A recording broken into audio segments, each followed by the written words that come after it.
Hello बच्चों, तो आज हम लोग आए हैं यार, ठीक है, मैट्राइसेस एंड डिटर्मिनेंट के एक छोटे सा पोर्शन लेके। तो देखेंगे आज हम लोग यार skew symmetric and symmetric matrices के बारे में कि होता क्या है। ठीक है, जैसा कि अपने को पता है कि अगर किसी मैट्रिक्स ए को यदि मैं ए आई जे से रिप्रेजेंट करता हूं, जिसका ऑर्डर मान लिया कि n cross n, that is square matrix की बात कर रहा हूं मैं, तो ये ए आई जे क्या रिप्रेजेंट करता है बेटा? ith row and jth column का एलिमेंट को रिप्रेजेंट करता है। ठीक है, तो हम लोग बात करने वाले हैं आज सिमेट्रिक मैट्रिक्स मैट्रिसेस के बारे में कि जब कभी सिमेट्रिक मैट्रिक्स दे रखा हो हमें, तब क्या हमें स्ट्राइक करना चाहिए। तो सबसे पहले हमें स्ट्राइक करना चाहिए भाई साहब कि ए आई जे इक्वल्स टू होना चाहिए A J I, that means element of ith row and jth column must be equals to होना चाहिए एलिमेंट ऑफ jth रो एंड ith कॉलम के। इसी के साथ जैसे ही सिमेट्रिक मैट्रिक्स आपको लिखा हुआ दिखाई दे, आपको सबसे पहले स्ट्राइक करना चाहिए कि भाई साहब A equals to A transpose होता है। ठीक है, ये दो पॉइंट्स हमारे काफी काम के होंगे जो कि जेईई एडवांस में पूछे जाते हैं और काफी यूज है इनका। सिमिलरली डिस्कस करते हैं हम लोग सिमेट्रिक के बाद स्क्यू सिमेट्रिक मैट्रिसेस के बारे में। तो स्क्यू सिमेट्रिक मैट्रिसेस क्या होता है बेटा?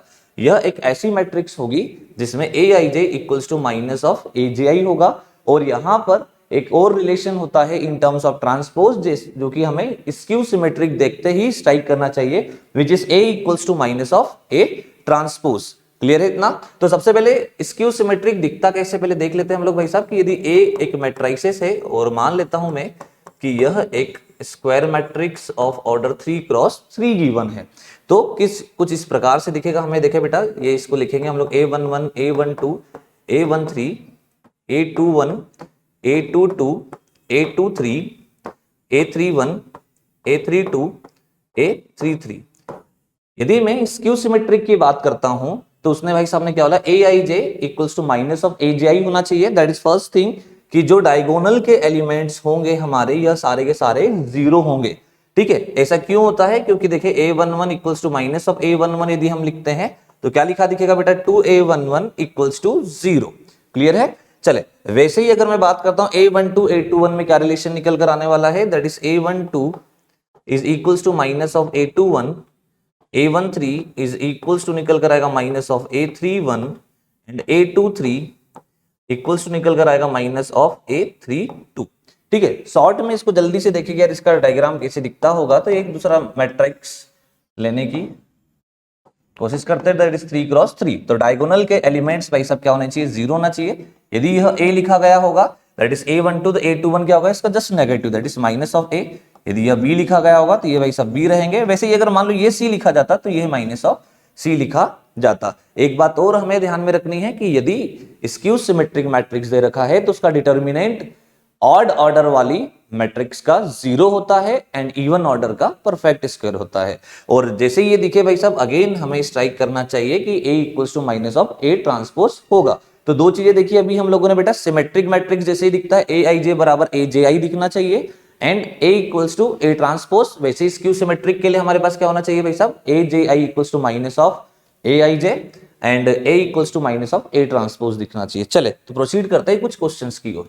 जैसे कि ये इस क्वेश्चन को ध्यान से देखते हैं हम लोग, तो क्या लिखा गया है कि let x and y be two arbitrary 3 cross 3 non zero skew symmetric matrix and z be an arbitrary वगैरह वगैरह। ठीक है, तो यहां पर जैसे ही हमें दिखता है भाई साहब स्क्यू सिमेट्रिक, तो मुझे स्ट्राइक करना चाहिए कि x बराबर लिखा गया होगा minus of x transpose and y equals to लिखा गया होगा minus of y transpose. And z के लिए यदि मैं बात करता हूं बेटा, तो z के लिए क्या बोला उसने? सिमेट्रिक मैट्रिक्स है भाई साहब, तो z इक्वल्स टू लिखा जाएगा z ट्रांसपोज। क्लियर इतना? तो x और y जो मैट्रिसेस दे रखी है हमें, वह स्क्यू सिमेट्रिक दे रखी है, और z जो है एक सिमेट्रिक मैट्रिक्स दे रखा है। तो हमारे पास सबसे पहले यह वाला रिलेशन हमें स्ट्राइक करना चाहिए। अगर यहां पर एलिमेंट्स की बात होती तो हम लोग लिखते ए I J equals to minus of A J आई किसके लिए होगा, और ए I J equals to A J आई कब कब होगा। चले तो प्रोसीड करते हैं हम लोग इस क्वेश्चन के सोल्यूशन के लिए। अब उसने क्या बोला है कि हमें इसमें से then which of the following matrices are skew symmetric, कौन कौन सी स्क्यू सिमेट्रिक होगी। अब जब हमें स्क्यू सिमेट्रिक या सिमेट्रिक प्रूफ करना है और ऑप्शन में दे रखा है हमें कुछ अलग अलग प्रकार से मैट्रिक्स को रिप्रेजेंट किया गया है, तो हमें सबसे पहले क्या अज्यूम करना चाहिए बेटा? जैसे इसको मैं अज्यूम कर लेता हूं A है, इसको अज्यूम कर लेता हूं B होगा, इसको अज्यूम कर लेता हूं C एंड इसको अज्यूम कर लेता हूं D। अब देखिए, अगर हमें स्क्यू सिमेट्रिक मैट्रिसेस प्रूव करना है तो हमारे पास क्या ऑप्शन आता है? जैसे A equals to minus of A transpose लिखा हुआ दिखना चाहिए। क्लियर है? तो जहां जहां पर हम लोग जो मैट्रिसेस लेंगे उनके ट्रांसपोज के साथ नेगेटिव साइन निकल कर आता है, दैट इज नेगेटिव ऑफ ए निकल कर आएगा, वही हमारी स्क्यू सिमेट्रिक मैट्रिक्स रहेगी या फिर मैट्रिसेस रहेगी। चले तो ए वाले ऑप्शन को चेक करते हैं सबसे पहले। तो सबसे पहले क्या करेंगे हम लोग, टेक ट्रांसपोज, यार सिंपल सा टेक ट्रांसपोज। तो जैसे ही मैं ट्रांसपोज लूंगा क्या लिखा दिखेगा बेटा, देखना, that is A transpose equals to लिखा दिखेगा मुझे y cube z to the power 4 minus z to the power 4 y cube का ट्रांसपोज लेना है हमें। क्लियर है? तो इसका ट्रांसपोज लेंगे बेटा तो क्या लिखा जाएगा विद द प्रॉपर्टीज यार, y cube z to the power 4 का transpose minus z to the power 4 y cube का ट्रांसपोज प्रॉपर्टी से हमने लिखा है। ठीक है, सबको पता है कि यदि ए बी का ट्रांसपोज लिया जाता है तो बी ट्रांसपोज ए ट्रांसपोज लिखते हैं हम लोग। तो सिमिलरली यहां पर कितना हो जाएगा बेटा, z ट्रांसपोज की पावर 4 लिख सकता हूं मैं इंटू y ट्रांसपोज का पावर 3, मैंने डायरेक्टली लिख दिया बेटा। ठीक है, माइनस ऑफ y ट्रांसपोज की पावर 3 भी लिखा जा सकता है इंटू z ट्रांसपोज की पावर 4। ठीक है, अब देखिए इसे आगे, इसको आगे सॉल्व करने के लिए हमें क्या करना है बेटा, देखिए कि z transpose is nothing but z दे रखा है, तो मैं इसको डायरेक्टली लिखना चाहूंगा z to the power 4 and y transpose is nothing but, अगर मैं यहां के लिए बात करता हूं तो y ट्रांसपोज को ही नेगेटिव y लिख सकता हूं, दैट इज माइनस y का पावर 3, तो कितना लिखा दिखेगा, माइनस ऑफ y क्यूब लिखा हुआ दिखेगा। सिमिलरली माइनस साइन आगे लिखा एंड y ट्रांसपोज अभी थोड़ी देर पहले हम लोगों ने निकाला माइनस y होगा, तो इसका माइनस साइन सामने आएगा तो इधर लिखा दिखेगा y क्यूब, इसको माइनस को प्लस कर दिया एंड z ट्रांसपोज का वैल्यू दैट इज z, तो कितना लिखा जाएगा, z की पावर 4। अब हम लोगों ने यह क्या लिखा है बेटा, a ट्रांसपोज है। चलिए अब देखते हैं a ट्रांसपोज और a में रिलेशन कौन सा है, सिमेट्रिक वाला या फिर स्क्यू सिमेट्रिक वाला। तो यहां के लिए अगर मैं बात करता हूं तो लिखा गया है बेटा y क्यूब z की power 4, that is y cube z की power 4 minus z to the power 4 into y cube, that is, अगर मैं ध्यान से देखता हूं तो a transpose equals to a लिखा दिखेगा, जो कि सिमेट्रिक मैट्रिसेस को रिप्रेजेंट करता है। बट हमसे क्या पूछा गया है बेटा, स्क्यू सिमेट्रिक, तो ये वाला इनकरेक्ट हो जाएगा। ठीक है, प्रोसीड करते हैं सेकंड वाले ऑप्शन के लिए, बी ऑप्शन के लिए। बी के लिए बात करेंगे बेटा तो हम लोग बी ट्रांसपोज कैसे लिखेंगे, देखें बी ट्रांसपोज इक्वल्स टू लिखा जाएगा again x to the power 44 plus y to the power 44 का ट्रांसपोज लेना है हमें। तो B transpose is nothing but what, x transpose to the power 44 plus y transpose to the power 44 लिख सकता हूं मैं directly. x transpose is nothing but minus x है and y transpose is nothing but minus y है, but power even होने की वजह से ये नेगेटिव साइन से कोई इंपैक्ट नहीं आने वाला, इसलिए बेटा मैं इसे डायरेक्टली लिख देता हूं x to the power 44 plus y to the power 44। Again इसे मैं चेक करूंगा तो b ट्रांसपोज इक्वल्स टू लिखा हुआ दिखेगा मुझे b के इक्विवेलेंट, जो कि क्या रिप्रेजेंट कर रहा होगा बेटा, यह रिप्रेजेंट करेगा अगेन सिमेट्रिक मैट्रिसेस को। तो अब प्रोसीड करते हैं हम लोग नेक्स्ट वाले के लिए, दैट इज बी ऑप्शन भी नहीं होगा तो सी के लिए प्रोसीड करते हैं। सी ने क्या बोला भाई साहब, देखें अगेन सी वाले को सॉल्व करने के लिए हम लोग देखते हैं, तो सी ट्रांसपोज लेंगे, सी ट्रांसपोज लेंगे तो क्या लिखा दिखेगा बालक, x to the power 4 z की power 3 minus z cube x to the power 4 to the whole power t, that is transpose लिया। ठीक है, इसको ध्यान से देखेंगे तो सॉल्व करेंगे बेटा तो ये लिखा दिखेगा x की पावर 4 z क्यूब का transpose minus z cube x to the power 4 का ट्रांसपोज। और भाई साहब प्रोसीड करेंगे तो z ट्रांसपोज की power 3 into x to the power 4 अरे ट्रांसपोज की पावर 4 माइनस x ट्रांसपोज का पावर 4 इंटू z ट्रांसपोज का पावर 3। तो देखो भाई साहब z ट्रांसपोज को तो मैं डायरेक्टली सबसे पहले लिखना चाहूंगा कि ये z लिखा गया होगा, क्योंकि हमें पता है कि z transpose that is z is what, एक सिमेट्रिक मैट्रिक्स दे रखी है इनटू x ट्रांसपोज की पावर 4। तो x ट्रांसपोज कहां है बालक, ये रहा, तो माइनस ऑफ x लिखेंगे बेटा हम लोग इसको, तो ये क्या लिखा दिखेगा, देखिए सारे लोग यार, माइनस ऑफ x ट्रांसपोज की पावर 4, ठीक है, माइनस साइन के साथ देखेंगे बेटा अगेन इसको, तो x ट्रांसपोज की पावर 4 नहीं आएगा, देखें ठीक है ना, इसको सॉरी गड़बड़ कर दिया। चले यहां पे ये क्या लिखा था, z की पावर 3 इंटू एक्स ट्रांसपोज की पावर 4, तो इज व्हाट माइनस एक्स, तो अगेन कितना हो जाएगा बेटा x टू दी पावर 4 हो जाएगा। सिमिलरली प्रोसीड करेंगे माइनस के साथ, तो x transpose is nothing but minus of x लिखा जाएगा, पावर इवन होने की वजह से अगेन सेम लिखा जाएगा, तो x to the power 4 into z की पावर 3। अगर इसे मैं ध्यान से देखता हूं, देखिए बेटा, तो क्या लिखा दिखा है यहाँ पे, z cube x to the power 4 minus x to the power 4 z cube, और हमारे पास ये भाई साहब सी क्या लिखा गया था, x to the power 4 z cube minus z cube x to the power 4। तो ये लिखा दिख रहा है मुझे, अगर ध्यान से देखेंगे तो minus C, that is C transpose equals to कितना निकल कर आ गया है, माइनस सी।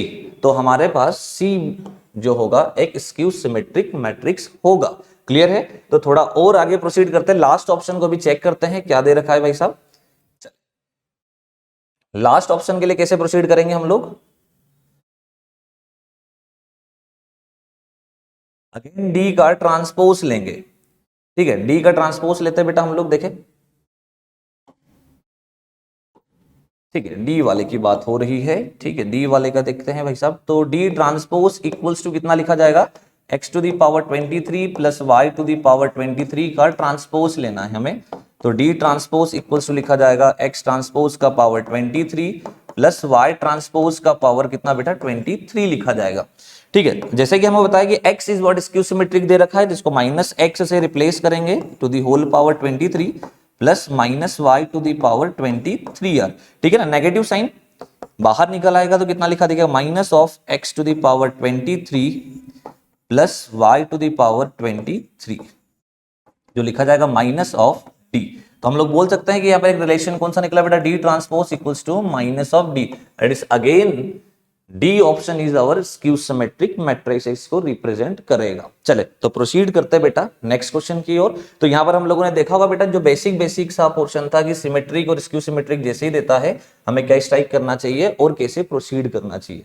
चल तो नेक्स्ट क्वेश्चन की ओर जाते हैं। क्या बोला भाई साहब ने कि let m be a 2x2 symmetric matrix दे रखी है हमें विद इंटीजर एंट्रीज। ठीक है ना, इंटीजर एंट्रीज रहेगी, then m is invertible if. ठीक है ना, m इन्वर्टिबल है, इन्वर्टिबल का मतलब क्या होगा बेटा, इनवर्स कब एग्जिस्ट करता है, जब इनवर्स में determinant of m is not equals to 0। ठीक है, अब उनने भाई साहब पहले ही बोल दिया सिमेट्रिक मैट्रिक्स है, तो एक और रिलेशन है हमारे पास बेटा कि m equals to m transpose की बात कर रहा है।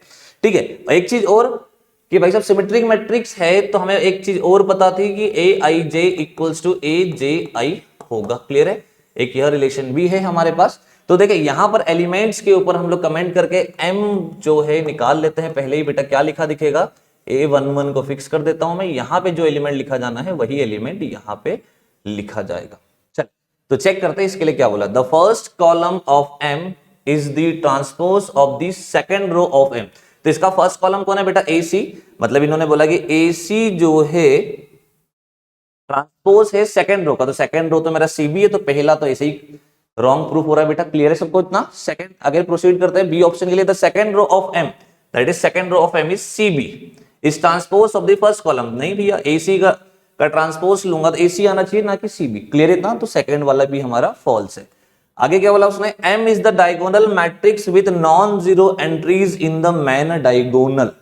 ठीक है ना, अब भाई साहब ने बोला है कि m is the diagonal matrix with non zero entries in the man diagonal. चले सही बात है इतना यार, क्यों, क्योंकि देखो उसने डायगोनल मैट्रिक्स पहले ही बोल दिया बेटा आपको। जब डायगोनल मैट्रिक्स बोला तो इसका मतलब क्या हो गया कि जो c है वो आपका ऑलरेडी जीरो हो गया। अब c जीरो हो गया है तो हमारे पास डिटर्मिनेंट ऑफ m की बात करेंगे which is not equal to zero given था, तो कितना लिखा दिखेगा बेटा, ab minus C square which is not equal to zero होना चाहिए था, बट डायगोनल मैट्रिक्स दे दिया तो साइड वाले दैट इज c का वैल्यू तो जीरो हो गया। क्यों, क्योंकि अगर इसकी डायगोनल की बात करेगा तो भाई साहब कैसे दिखेगा, ये दिखेंगे कुछ इस प्रकार से a b 0 0, कुछ इस प्रकार से हमें दिखेंगे। अगर मान लो कि c का वैल्यू 0 हो गया तो ab is not equals to 0, इसीलिए यहां पर बोला गया है विद नॉन जीरो एंट्रीज। ठीक है ना, अगर a और b में से एक भी 0 हो गया तो ओवरऑल डिटर्मिनेंट क्या हो जाएगा, 0 हो जाएगा, तो मैट्रिक्स आपका इन्वर्टिबल नहीं रहेगा। तो इसका मतलब क्या होगा, यह इन्वर्टिबल होगा कब, जब भाई साहब नॉन जीरो एंट्रीज रहेगी डायगोनल एलिमेंट्स में, तो सी वाला ऑप्शन भी हमारा करेक्ट ऑप्शन रहेगा। चले एक बार अब डी के लिए प्रोसीड करते हैं। डी में क्या बोला बेटा, the product of entries in the main diagonal, ठीक है, ऑफ m। अब देखो यहां पर मेन डायगोनल बोला ना कि डायगोनल मैट्रिक्स, ये चीज आपको क्लियर होना चाहिए। Diagonal of m is not the square of an integer. सही बात है बेटा, अगर मेन डायगोनल की बात करूंगा, दे रही मेन डायगोनल हमारी बेटा, तो A B is not equals to C square होना चाहिए, जो कि इसने बोला the product of entries in the main diagonal of M is not the square of an integer. तो सी तो इंटीजर है क्योंकि इंटीजर एंट्रीज थी, इस वजह से हम लोग बोलेंगे डी ऑप्शन भी हमारा करेक्ट होगा। क्लियर है, क्योंकि ये कंडीशन ट्रू होगी तभी इन्वर्टिबल मैट्रिक्स बनेगी। चले प्रोसीड करते हैं नेक्स्ट क्वेश्चन की ओर। नेक्स्ट क्वेश्चन ने क्या बोला बेटा कि for 3x3 matrices M and N which of the following statements is slash are not correct। ठीक है, सबसे पहले तो नॉट करेक्ट पूछा गया है हमसे। चले सबसे पहले क्या बोला उसने, N transpose Mn is symmetric और स्क्यू सिमेट्रिक। देखो अगेन सिमेट्रिक और स्क्यू सिमेट्रिक आया है, मतलब इस भाई साहब को मैं अज्यूम कर लेता हूं A, सिंपल सा। तो मैं लिखूंगा यहां पे, देखना A इक्वल्स टू लिखा गया होगा N ट्रांसपोज इंटू Mn, यही लिख देते हैं। इस सिमेट्रिक और स्क्यू सिमेट्रिक, अगर सिमेट्रिक और स्क्यू सिमेट्रिक निकालना है तो हमें ट्रांसपोज लेना है। क्लियर है, तो हम लोग लेंगे बेटा इसका ट्रांसपोज। चले A ट्रांसपोज इक्वल्स टू लिखा जाएगा N transpose M into N transpose. इसको फर्दर प्रोसीड करेंगे तो लिखा दिखेगा ये N transpose into M transpose into N transpose का ट्रांसपोज विद द प्रॉपर्टीज। हमें पता है कि किसी भी मैट्रिक्स का ट्रांसपोज लेंगे तो मैट्रिक्स इटसेल्फ निकल कर आ जाता है, तो लिखा दिखेगा बेटा N transpose into M transpose into N। चलो अब आगे क्या बोला, according as M is symmetric और स्क्यू सिमेट्रिक। सही बात है बेटा यार, अगर M मेरा सिमेट्रिक हो गया that is M transpose equals to M लिखा दिखा मुझे, तो यह ओवरऑल मैट्रिक्स भी मेरा क्या बन जाएगा, सिमेट्रिक बन जाएगा। अगर स्क्यू सिमेट्रिक हुआ M तो ये कितना लिखा दिखेगा, माइनस n, तो यहां पर भी माइनस n बाहर आ जाएगा। दैट मींस पहला स्टेटमेंट इसका क्या है, करेक्ट वाला है। बट हमसे पूछा क्या है, नॉट करेक्ट। ठीक है, तो स्टेटमेंट करेक्ट है बट क्वेश्चन के अकॉर्डिंग हमें क्या बताना है, इनकरेक्ट वाले को मार्क करना है, इसलिए इसे मार्क नहीं करेंगे। चले आगे प्रोसीड करते हैं हम लोग बेटा। नेक्स्ट बी ऑप्शन ने क्या बोला, तो क्वेश्चन के अकॉर्डिंग ए वाले के लिए बात करें तो रॉन्ग लिखा गया है। ठीक है ना, क्वेश्चन के अकॉर्डिंग नॉट करेक्ट पूछा ना उसने हमसे। ठीक है, बट ऑप्शन ए ठीक है। बी के लिए बात करते हैं, Mn माइनस Nm, तो इस वाले को बी अज्यूम कर लेता हूं सबसे पहले। तो देखो बेटा बी इक्वल्स टू लिखा गया होगा Mn माइनस Nm। चल इस स्क्यू सिमेट्रिक जैसे ही बोलेगा मैं बी ट्रांसपोज पहले लेना प्रीफर करूंगा कि भाई साहब इसको लिख सकता हूं मैं Mn माइनस Nm का ट्रांसपोज लिखा गया होगा, जिसे बड़े प्यार से लिख सकता हूं मैं Mn का ट्रांसपोज माइनस Nm का ट्रांसपोज, जो कि लिखा दिखेगा N transpose into M transpose minus M transpose into N transpose. अब आगे रीड आउट करते हैं क्या लिखा है, for all symmetric matrices M and N। तो इसने भाई साहब ने ऑलरेडी दे दिया कि M transpose is nothing but M and N transpose is nothing but N। तो चेक करते हैं बेटा हम लोग, तो इसको N ट्रांसपोज को N से रिप्लेस कर दो तो ये N, ये M माइनस MN लिखा दिखेगा। अब स्टेटमेंट को वापस रीड आउट करते हैं, Mn minus Nm is skew symmetric matrix for all symmetric matrices M and N। ठीक है, तो Nm माइनस Mn, अगर इसको मैं ध्यान से देखता हूं तो ये लिखा गया होगा बेटा माइनस का B। ठीक है, that is B transpose equals to minus B। तो अगेन देखा जाए तो B स्टेटमेंट ट्रू निकल कर आ रहा है, बट हमें मार्क क्या करना है, इनकरेक्ट, इस वजह से बी वाले ऑप्शन को भी मार्क नहीं करेंगे। चले प्रोसीड करते हैं नेक्स्ट वाले के लिए यार, कि Mn that is C again symmetric बोल दे। देखो भाई साहब जैसे सिमेट्रिक बोला तो हमें इसे मान लेना है, तो C बराबर कितना लिखा जाएगा बालक, Mn लिखा जाएगा बेटा। Is skew symmetric for all, अरे कहां गया, उल्टा बोल दे, sorry. Mn is symmetric for all symmetric matrices M and N। तो अगेन M और N को सिमेट्रिक बोला है, मतलब N ट्रांसपोज बराबर M एंड N ट्रांसपोज बराबर N लिखा गया होगा। ठीक है, और ये Mn इज सिमेट्रिक बोला नो डाउट, तो हम लोग C ट्रांसपोज इक्वल्स टू लिखेंगे बेटा Mn का ट्रांसपोज, जो कि लिखा जाएगा N transpose into M transpose. तो मैं लिखूंगा इसे N इंटू M। चले बताए तो ये क्या निकल कर आ रहा है, कई बच्चे सी मार्क कर देगा, सी मार्क नहीं करना है। क्यों, क्योंकि हमें यह नहीं दिया ना कि Mn बराबर Nm है। क्लियर है, दैट मींस ये वाला जो ऑप्शन है हम लोग यहां पर नहीं बोल सकता कि C ट्रांसपोज इज C के बराबर है या नहीं है, क्योंकि हमें Mn बराबर Nm नहीं दे रखा है। इस वजह से हम लोग बोलेंगे कि यह भाई साहब जो स्टेटमेंट है यह फॉल्स लिखा गया है। दैट मींस C हमारा करेक्ट होगा, क्योंकि क्वेश्चन के हिसाब से इनकरेक्ट हमें फाइंड करना है। चले डी के लिए बात करते हैं बेटा हम लोग, डी ऑप्शन। डी ने क्या बोला, adjoint of M into adjoint of N equals to adjoint of Mn। ठीक है ना, तो अरे यार हमें तो प्रॉपर्टीज पता है ऑलरेडी यार। ठीक है ना, for all invertible matrices M and N। ठीक है ना, देखते हैं M एंड N को इन्वर्टिबल मैट्रिसेस बोल दिया उसने, तो हम लोग क्या बोल सकते हैं बेटा, देखो अगर इन्वर्टिबल मैट्रिसेस है तो सबसे पहले तो adjoint of A into B एक प्रॉपर्टी के थ्रू हम लोग बात करेंगे, तो लिखा जाता है adjoint of B into adjoint of A. ठीक है, adjoint of A into adjoint of B लिखा दिखेगा हमें। ठीक है, तो इसकी प्रॉपर्टी के अकॉर्डिंग अगर हम लोग बात करते बेटा, तो ये क्या लिखा गया है, adjoint of M into adjoint of N, which is false है। ठीक है, क्योंकि यहां पर m और n इन्वर्टिबल मैट्रिसेस दे रखी है। ठीक है ना, उसने ऐसा नहीं बोला है कि m का इन्वर्टिबल मैट्रिसेस n है, ऐसा नहीं बोला है। इस वजह से हम लोग क्या बोलेंगे बेटा यहाँ पे कि d वाला वैसे इनकरेक्ट दे रखा है। ठीक है, जो कि क्वेश्चन के हिसाब से करेक्ट होगा। चलिए प्रोसीड करते हैं नेक्स्ट क्वेश्चन की ओर। तो देखें यार यहाँ पे, तो यहाँ पर नेक्स्ट क्वेश्चन में क्या दे रखा है, let m and n be 3x3 non singular skew matrices, that means determinant of m is not equals to 0 and determinant of n is not equals to 0, ऐसा हमें दे रखा है। ठीक है, उसके बाद स्क्यू सिमेट्रिक दे रखा है, दैट मींस m ट्रांसपोज बराबर माइनस m लिखा जाएगा, n ट्रांसपोज बराबर माइनस n लिखा हुआ दिखेगा। Such that mn equals to nm, तो mn बराबर nm है, यह भी हमें पता होना चाहिए। ठीक है, एंड आगे प्रोसीड करते हैं। pt denotes the transpose of p, then m square n square m transpose n and so on। ठीक है, तो m ट्रांसपोज जो लिखा गया है बेटा, मैं m ट्रांसपोज को पहले ही माइनस m लिख सकता हूं मैं, तो मैं इसे लिखना चाहूंगा m square n square minus n बाहर इंटू m n का पावर -1।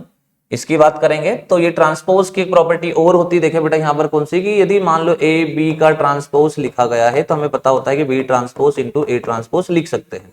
चले तो इसकी बात करेंगे हम लोग, तो क्या लिखेंगे बेटा, देखना है यहाँ पे एन इनवर्स का ट्रांसपोज इंटू एम ट्रांसपोज। ठीक, अब आगे प्रोसीड करेंगे हम लोग बेटा, देखिए तो क्या लिखेंगे, तो माइनस साइन बाहर था, अब एन इनवर्स इन का power that is an inverse का ट्रांसपोज को मैं लिख सकता हूं एन ट्रांसपोज की पावर -1, तो N transpose is nothing but minus N to the power -1। ठीक है, तो ये लिखा दिखेगा माइनस ऑफ एन इनवर्स। चल तो अब यहां के लिए ध्यान से देखते हैं भाई साहब, तो m इंटू एम स्क्वायर को एम स्क्वायर देते हैं, n इंटू एन लिखा दिखेगा, इनवर्स लेंगे तो लिखा दिखेगा बेटा n इनवर्स इंटू m। ठीक है ना, इसकी बात करेंगे तो n इनवर्स ट्रांसपोज t के लिए लिखा लेते हैं हम लोग n inverse again into m transpose को भी लिख सकता हूं मैं माइनस ऑफ m यार। ठीक है, और इसका भी एक माइनस साइन था, तो हम लोगों ने कुछ इस प्रकार से लिख दिया इसको। ठीक है, ये माइनस माइनस यहीं पर प्लस हो गया, तो अंदर लिखा दिखेगा, बाहर की साइड माइनस था, m स्क्वायर। इन दोनों की बात करें तो ये हो जाएगा बेटा मेरा identity matrix, that is m square into n, इधर लिखा दिखेगा m, अंदर की साइड लिखा दिखेगा बेटा n इनवर्स इंटू m। क्यों? क्योंकि ये माइनस माइनस को हम लोगों ने प्लस कर दिया है। चले ठीक है, आगे प्रोसीड करते हैं हम लोग भाई साहब। चले अब इसको आगे देखेंगे तो क्या लिखा दिखेगा बेटा, देखे ये माइनस ऑफ एम स्क्वायर, तो एनएम को ही मैं एमएन भी लिख सकता हूं, तो मैं इसको लिखूंगा बेटा, देखना ब्रैकेट एम स्क्वायर, एक मिनट बेटा होल्ड करें, ये यहां पर एम एन का इनवर्स, तो एन इनवर्स एम इनवर्स भी रहेगा, तो यहां पर भी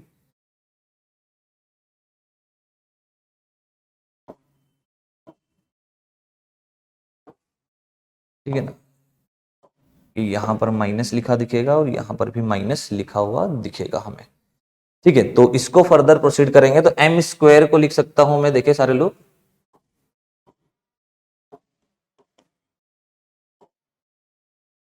ठीक है ना, एम स्क्वायर को लिख सकता हूं M into M into N into M inverse into N inverse into M लिखा हुआ दिखेगा।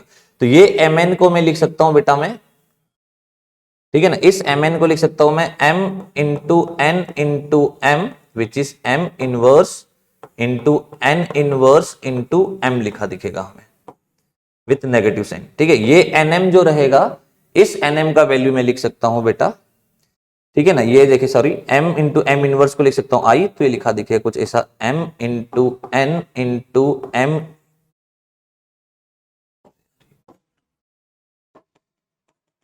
ठीक है,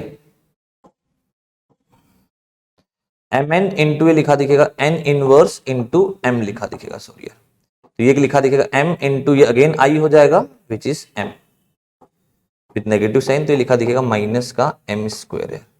तो इसका आंसर हमारा होना चाहिए सी, जो कि डायरेक्टली निकल कर आया है। ठीक, थैंक यू, मिलते हैं नेक्स्ट क्लास में।